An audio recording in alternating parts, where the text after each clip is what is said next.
Now I'm going to review Shang-Chi and the Legend of the Ten Rings. Newest Marvel movie? Well, no, it's not.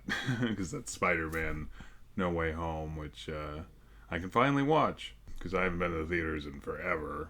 Thinks things are slowly starting to get back to normal, so maybe I'll start going to the theaters again. Anyway, Shang-Chi. Well, the movie starts like, I don't know, 50 years ago or a long time ago. I don't know. It's all about Shang-Chi's father, meeting his mom, and they fight, and she's like the first person to ever beat him or something. And so, of course, he falls in love with her, and they have kids together, as you do.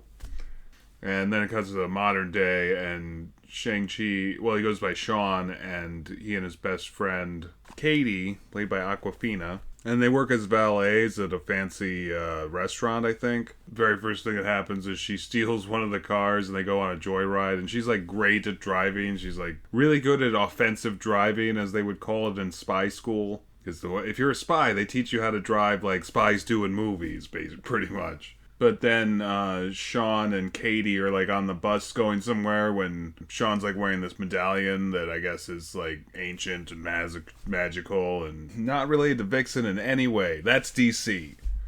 It just made me think of like something from Vixen, the CW cartoon. But they attack him, like a bunch of people attack him on this bus, but then he reveals to Katie that he's like an awesome martial artist, I guess. And then they go on this crazy adventure.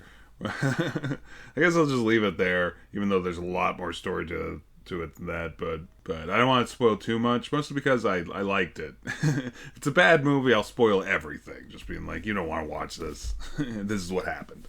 But like, if it's a good movie, I mean, I'm usually like, well, here's enough of the plot to get you interested, maybe, and then you go watch it, figure it out. But anyway, here's my complaints, which will probably spoil things anyway, so who cares? The first hour and a half of this movie is amazing. It's very fast paced and high intensity, and like has a very strong plot that holds it all together. And even though it's like all just about Katie and Shang-Chi like discovering all these things about his past together, it never really drags its feet or anything. It's always like from one scene to the next, just pure high intense action and interesting characters and all this stuff and a good amount of humor. I would say this was actually a really funny movie, though. Like I wouldn't call it a comedy. It's not like Guardians of the Galaxy where every other line is a joke, you know. It's just like just enough humor to keep it lighthearted. But the problem really starts after about an hour and a half in, and I can tell you exactly when it starts. And that's they're like driving. Katie's driving, of course, through this bamboo forest. And like the bamboo forest is also magical, so like they can only stay inside the forest for so long because like the bamboo trees like only open up and close right behind them, and they have to like stay right in the middle of this like eye sort of, so they don't get crushed to death. And as soon as they got out, they were in like this mystical area, and that's when the movie started to drag, and it lost that really fast pace and high intensity. I think is what the real issue was. That, and it kind of just started like, and here's a new movie. It was like an hour-long movie at the end of this movie because it was like it was again like the first act, second act, last act, just but all in the span of an hour. And that's kind of that's the biggest problem of this film. I mean, it really starts to drag right then. I mean, first acts usually drag, but the actual first act of this film didn't drag.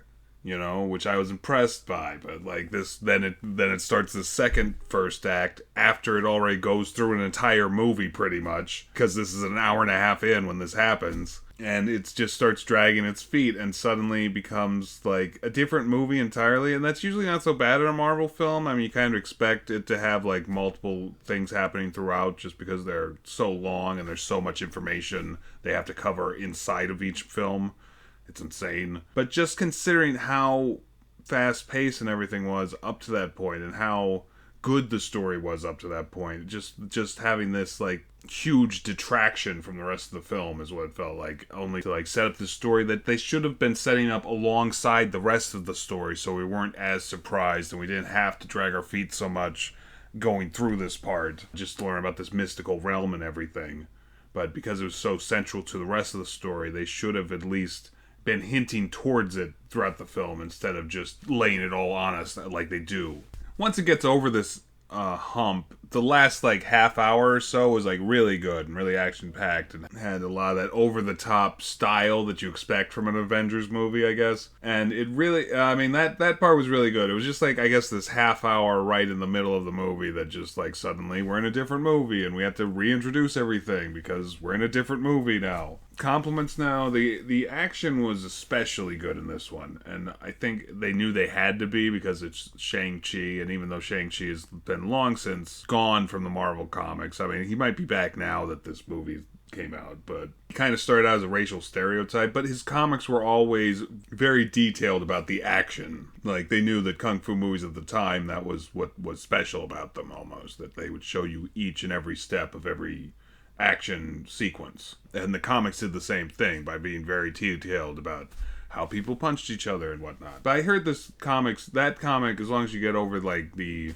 racism of it, because like I said, he started out as a racial stereotype, and I think his skin was orange for the longest time. But if you can get over that, I've heard it's like one of the best comic series from the 70s.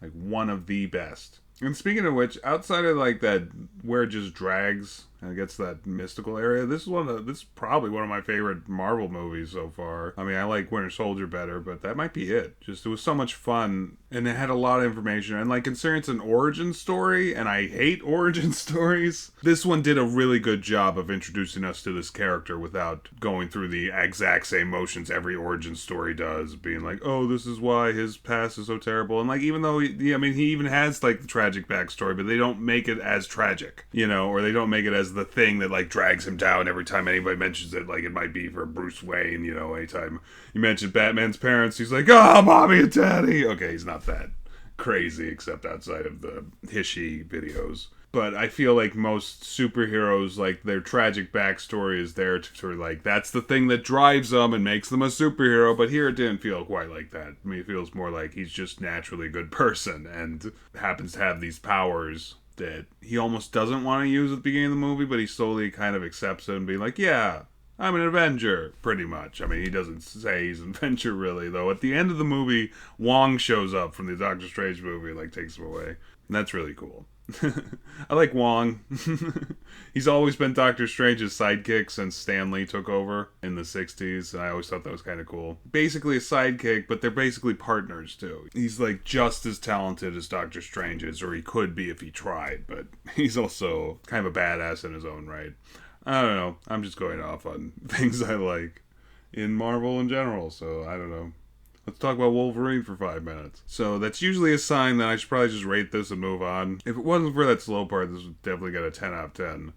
Just because it was so much fun and they kept it really exciting and interesting the entire time. Except for that one part. Oh, and Trevor Slattery was really good. That's the character's name. He's played by Ben Kingsley. He's from Iron Man 3 or Iron Man 2. Whichever one had the Mandalorian, the fake Mandalorian in it. Because that's who he plays.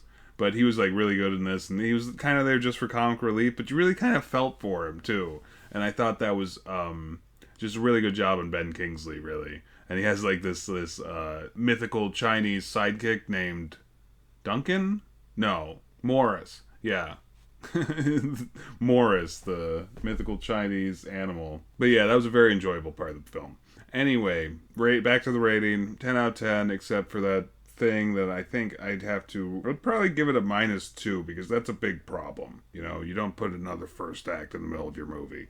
I mean, I can kind of forgive, except I don't ever. Or it like makes more sense when you have 2 first acts, like in Man of Steel, the Superman movie, because like that starts at Krypton. It has a whole half hour, a whole first act that's set on Krypton, and then he comes to Earth and it has to have a whole first act again where it shows him growing up and everything. After that, the movie's pretty good, but like just because it has those first 2 acts is just like a real big detraction, a real big minus. And the thing about that is, for this movie, aside from it being in the middle of the movie where you should definitely never put a first act, is the actual first act of this movie is really good. So it's like, why would you throw in this crap in the middle of it? I don't know. Again, they should have like done like some kind of back and forth or hinted towards this a bit more, I think. And then they wouldn't need as much explanation when they got there, and it would have been a lot more fluid, a lot better. It kept that high pace up, and this movie would have been perfect. And it's not. So 8 out of 10. Actually, I'll make it a 9 out of 10. I'll give it like a +1, basically, because of Trevor Slattery's great. Shang-Chi himself is great. The action is great. There's so much great about it that I'll forgive it for having a second first act halfway. So 9 out of 10. Really good Marvel movie. Might be my second favorite after Winter Soldier. Actually, it's probably my fourth favorite after the Guardians of the Galaxy movies too. I always forget those are Marvel for no reason. Alright, well, that's it. And please like and subscribe. And tune in tomorrow for another review. And yeah.